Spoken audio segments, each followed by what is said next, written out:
मराठा योद्धा मनोज जरांगे पाटील व सकल मराठा समाज यांच्या लढ्याला अखेर यश आले. सरकारला मराठ्यांच्या मागण्या मान्य कराव्याच लागल्या.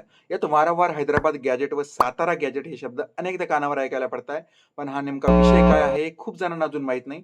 चला तर मग सांगतो. हैदराबाद गॅजेट म्हणजे निजामकालीन सरकारने 1918 मध्ये काढलेला अधिकृत आदेश किंवा राजपत्र. त्या काळी हैदराबाद संस्थानामध्ये मराठा समाज बहुसंख्य असूनही शिक्षण व नोकऱ्यात त्यांना स्थान मिळत नव्हतं.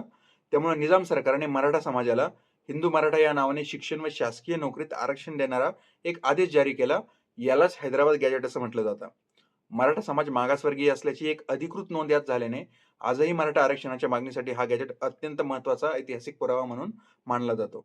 आता सातारा गॅजेट का महत्वाचं आहे ते बघूया. सातारा गॅजेट हे सातारा जिल्ह्याच्या स्थानिक प्रशासकीय आणि कायदेशीर बाबींसाठी प्रकाशित केले जाते. मराठा समाजाला कुणबी प्रमाणपत्र देऊन ओबीसी कोट्यातून आरक्षण द्यावे ही मागणी होती आणि सातारा गॅजेटमध्ये काही मराठा समाजाच्या व्यक्तींच्या नोंदी कुणबी म्हणून असल्याचा दावा केला जातो, ज्याचा उपयोग आरक्षणासाठी पुरावा म्हणून सादर केला जाऊ शकतो. तर हीच काही कारणं आहेत की ज्यामुळे हैदराबाद गॅजेट आणि सातारा गॅजेट मराठा आरक्षणासाठी इतकं जास्त महत्वाचं ठरतं.